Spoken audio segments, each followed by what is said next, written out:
Hi, everyone. I'm Dr. Erica Lavella, co-founder of Art of Bariatrics, and there is a topic relating to sleeve gastrectomy and acid reflux that I just really want to share with you today, my take on acid reflux and how you can actually use acid reflux as a tool for further weight loss after weight loss surgery.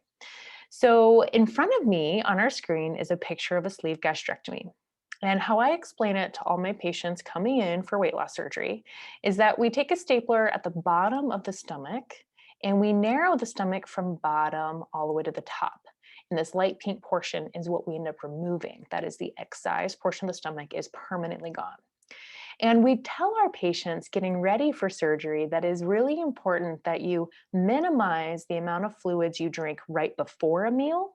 And even more importantly, that you don't drink anything for 30 minutes after eating. Now, this is a guideline. If you were to have slow stomach emptying, for example, or eat something like taco meat or ground beef. Ground beef has more fat in it, and that fat actually slows down the rate in which it empties and gets digested from your stomach.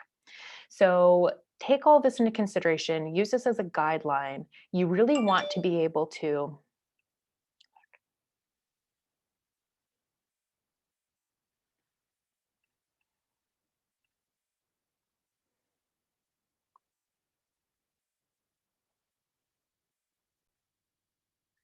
So, depending on the type of meal that you're eating, the rate in which your stomach is going to empty is going to change. Now, to talk a little bit about the anatomy, you see here this picture points to an anatomical structure at the bottom of the stomach called the pylorus.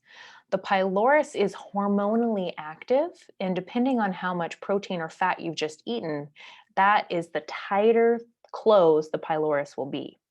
So the pylorus is a muscle. It's a round concentric muscle, just like we have an anal sphincter, as an example. Only we have no conscious control over it. It is really all dictated by the hormones and the vagus nerve, which is a very important anatomical nerve that when you're in our coaching program, I'll be talking about.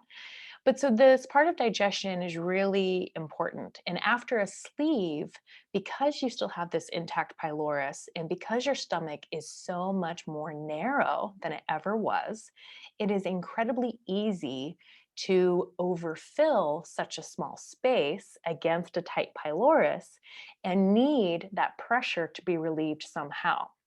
I also warn my patients this is why leaks that happen after a sleeve gastrectomy, which are pretty rare in my experience. But that is also part of this kind of pressure relief phenomenon. So let's imagine a perfectly healed staple line. We're not worried about leaks whatsoever. After surgery, somebody's eating, maybe in a group with other people. And as you're eating with other people, it's very easy to get distracted socially and just keep eating at the same pace as everyone else around you. This is also true of how life after surgery, especially the further away from surgery that you are, the longer the time it is that's gone by, the easier it is for you to, again, kind of forget about your tool. So when the stomach gets overfilled and it's back pressuring up, the first thing that opens up is the lower esophageal sphincter. The lower esophageal sphincter is going to open to get that sort of pressure relief. Likewise, weight regain. Weight regain is the first sort of major long-term coaching issue that Art of Bariatrics is tackling. Weight regain, even as little as 5, 10, 15 pounds, can be enough to recreate this pressure gradient in the stomach, overriding the pressure of that in the chest, also making it easier for that lower esophageal sphincter to stay open. So, some tips for acid reflux after sleeve are chew your food very slowly, very mindfully, just like you did in those first weeks after surgery. The longer you can maintain that sense of patience and mindfulness with chewing and eating, the better apt you're going to be at really listening to the internal body signals of I'm full. Some people have gotten into the habit of eating until they feel excessively full. And so part of this kind of post-op exercise after a sleeve is all about retraining the brain and the body so that we can really listen to these internal signals. And eating more slowly is definitely a key behavior here to do that. Some tricks that we recommend are eating with a baby spoon or a baby fork. Maybe that's not something you want to do at your grown-up dinner party, but that's definitely something you can do at home. You can also eat on a smaller saucer or a smaller bowl. Again, that can kind of help visually cue you into the portion sizes that's needed so that you don't overeat.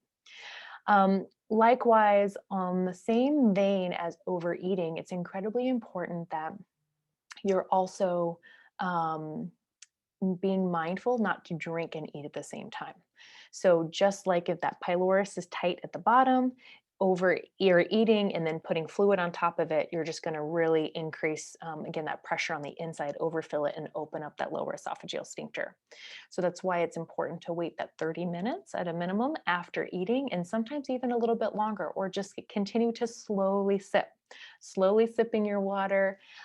Sometimes people get they get thrown off by using straws because you can swallow too much air. It's also important to not drink with carbonation because sometimes that fizziness in the carbonation can also be kind of distressing, can also lead to heartburn or acid reflux after a sleeve. And of course, alcohol. So being really mindful with alcohol use to the point where you aren't always recreating, again, overeating, and also drinking too much. Alcohol also, just as a chemical property, it also causes relaxation of the lower esophageal sphincter.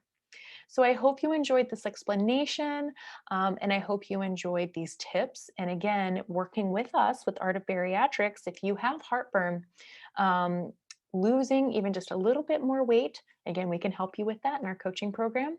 And also using the sign of acid reflux as a tool that you need to eat a little more slowly, and that maybe you could afford to lose a couple more pounds is quite dramatic in its ability to help reverse heartburn and acid reflux.